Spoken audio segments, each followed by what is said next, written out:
இப்போ தான் பார்வதி வந்து மேக்கப்லாம் முடிச்சு இதுக்கு வந்திருக்காங்க, சாப்பிட்றதுக்கு வந்துட்டு இந்த வீடு என்ன ஒரே உப்மா வீடாக மாறிட்டுருக்கு. அந்த டைமில் வந்து திவ்யா கிடையாது, எஃப்ஜே எல்லாருமே அங்கே உட்காந்துருக்காங்க. இது என்ன ஒரே உப்மா வீடாக மாறிட்டுருக்கு, எப்போ பார்த்தாலும் உப்மா தானா, வேறு எதுவும் சமைக்கிறதே இல்லையா அப்படின்னு சொல்லிட்டு கேட்குறாங்க.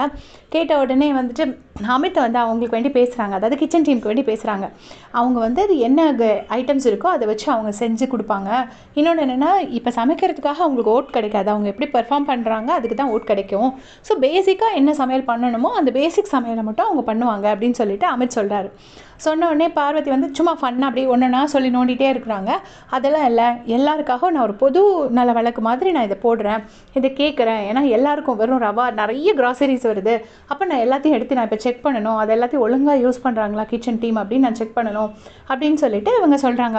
சொல்லும்போது எஃப்ஜே என்ன சொல்கிறாருன்னா, அப்படியா அப்போ எனக்கு வெறும் வெங்காயம் தக்காளி மட்டும் போட்டு ஒரு குழம்பு வைப்போம் அப்படின்னு சொல்லிட்டு சும்மா எஃப்ஜேயும் வம்பு பண்ணிகிட்ருக்காங்க. அப்போ கரெக்டாக திவ்யா வராங்க. திவ்யாவும் வரும்போது திரும்பவும் பார்வதி இதே மாதிரி ஏதோ சொல்கிறாங்க. சொன்னோடனே திவ்யா சொல்கிறாங்க, அப்போ இன்றைக்கி வெறும் கஞ்சி தான், இன்றைக்கி எதுவும் கிடையாது, சூப்புக்கே இவ்வளோ வாய் பேசுகிறாங்க, அப்போ கஞ்சி தான் போடுவோம் அப்படின்னு சொல்லிட்டு திவ்யா சொல்கிறாங்க.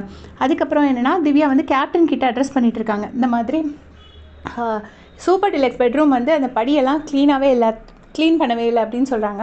சொன்னோடனே பார்த்தீங்கன்னா பார்வதி வந்துட்டு இங்கேருந்து சொல்கிறாங்க, அது வேற ஆள், நீங்கள் முதல்ல சாண்ட்ரா கிட்டே போய் பேசுங்க அப்படின்னு சொல்லிட்டு பார்வதி சொல்கிறாங்க. ஆக்சுவலாக திவ்யா சொன்னது வந்து கானா வினோத் அண்ணா கிட்ட, ஆனால் பார்வதி சொல்கிறது வந்து திவ்யா கிட்ட. உடனே திவ்யா சொல்கிறாங்க, நான் உங்ககிட்ட பேசல பார்வதி, நான் கேப்டன் கிட்ட அட்ரஸ் பண்ணிகிட்ருக்கேன். உடனே வந்து பார்வதி சொல்கிறாங்க, நான் வந்து ஆனால் உங்ககிட்ட தான் சொல்லுவேன், ஏன்னா வந்து ஒரு பொதுநல இது மாதிரி நீங்கள் கரெக்டாக சாண்ட்ராவை தான் நீங்கள் சொல்லணும், நீங்கள் என்ன சொன்னாலும் நீங்கள் சூப்பர் டிலக்ஸ்னு காமனாக சொன்னனால நான் சொல்ல தான் செய்வேன் அப்படின்னு சொல்லிட்டு பார்வதி சொல்கிறாங்க.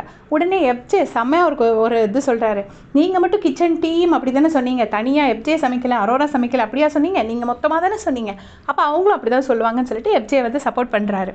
அதுக்கப்புறம் பாரு சொல்கிறாங்க, நான் அப்பப்போ ஆர்வத்தில் இந்த மாதிரி கேள்வி கேட்பேன் அப்படின்னு.